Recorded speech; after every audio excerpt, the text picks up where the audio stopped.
Good morning everyone, আমি রিয়া আর আপনাদের সবাইকে আমার ইউটিউব চ্যানেলে স্বাগতম জানাই। তো আজকে সকালে আমি কি করেছি, কি করি সেইটা তোমাদের সাথে এখানে শেয়ার করব। তো তোমরা দেখতে থাকো, পুরো ভিডিওটা স্কিপ না করে। আর একটা কথা, যদি ভিডিওটা একটু হলেও ভালো লাগে তো একটা লাইক করে সাবস্ক্রাইব করে দিও, এতে না ভিডিও করতে একটা উৎসাহ পাওয়া যায়। তো যা আর বলছিলাম, তো এখানে দেখতে পাচ্ছি সকাল সকাল ঘুম থেকে উঠে আমি ঝাড় দিচ্ছিলাম, জল দিয়ে দিলাম প্রথমে ঝাড় দেওয়ার আগে, কারণ ঝাড় দেওয়ার আগে জল দিলে জায়গাটা দেখতেও ভালো লাগে আর ঝাড় দিতেও ভালোই লাগে। তো ঝাড় দেওয়ার পরে আমি কালের কয়েকটা বাসন আছে সেইটাও ধুয়ে নেব। ও তার আগে বলি, আমি কিন্তু সকালে ঘুম থেকে উঠে আগে যে কাজগুলো ছিল সেগুলো অর্ধেক করেছি আর অর্ধেকটা বাকি ছিল, কারণ তখন ভিডিও করার কথাটা মনে ছিল না। আর এমনিতেও আমার ছেলে আমার সাথে ভোর উঠে যায়, তার জন্য আর কি মনে ছিল না।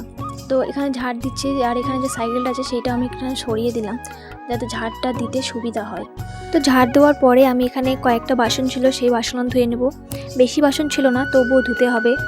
আর এখানে আমার বেটু বসেছিল, বলছিল যে তুমি কখন উঠবে আর কখন আমরা ব্রাশ করব। আর একটা কথা বলে দেই, তোমরা আমার ভিডিওটা কে কোথা থেকে দেখছো সেটা কমেন্ট করে অবশ্যই জানাবে, আর ভালো লাগলে একটা লাইক করবে। তারপর এখানে বাসনগুলো মাজা হয়ে গেছে, এখানে আমি ধুয়ে নিচ্ছিলাম একটা একটা করে। আর ধোয়া হয়ে গেলে তারপর আমি আর আমার ছেলে মিলে এখানে ব্রাশ করছিলাম। আর ব্রাশ করার টাইমটা কিন্তু আমাদের বেশ ভালোই লাগে, কারণ এই টাইমটাই আমরা একটু মজা করতে পারি। তারপরে এখানে দেখতে পাচ্ছ এটা হচ্ছে আমার জ্যাঠামশাই। তো যেটুকু একটু ডাকছিলাম যে এখানে তাকাও ভিডিওটার দিকে, আমি ভিডিও করছি দেখো। আর কালকে যেটুকু একটা ভিডিও দেখিয়েছিলাম, যেটা আমি পোস্ট করেছিলাম, সেই ভিডিওটা দেখিয়েছি। তো যেটুকু বলছে ভালো হয়েছে আর কি বলবো বলো। তাছাড়া আর এখানে আমার ছেলে দেখতে পাচ্ছ রাস্তায় ব্রাশ করছিল। আর এই বাড়িটা দেখতে পাচ্ছ, এই বাড়িটা কেউ থাকে না, অনেক দিনের পুরনো বাড়ি, আর এইভাবেই পড়ে থাকে।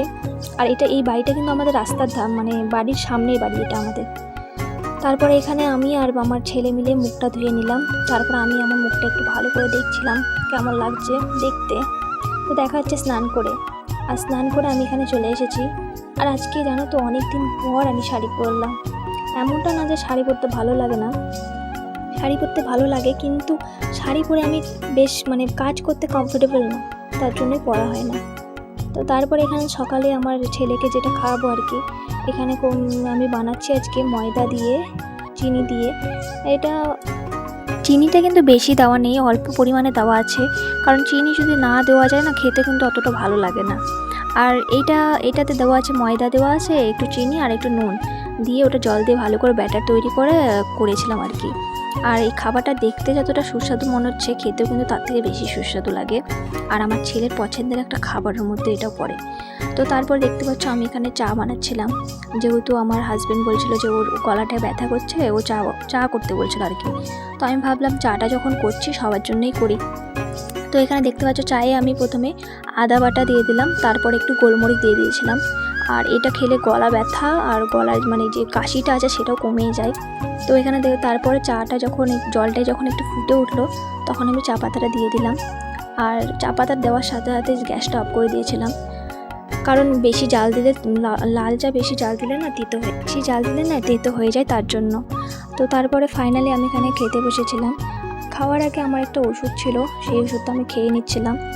আর এটা ওষুধ হচ্ছে আমার কয়দিন ধরে একটু শরীরটা খারাপ ছিল, তারই আর কি।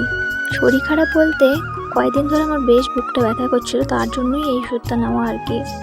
আর একটা কথা বলতে চাই, আমি কিন্তু এই ব্লগটা নতুন বানাচ্ছি, তার জন্য আমার ভয়েস একটু এদিক ওইদিক হয়ে যাচ্ছে, সেটার জন্য তোমরা কিছু মনে করো না প্লিজ। আর আজকের ভিডিওটা এই পর্যন্তই রাখছি। যদি একটু হলেও ভালো লাগে তো লাইক করে সাবস্ক্রাইব করে দিও। দেখা হচ্ছে পরের ভিডিওতে। টাটা।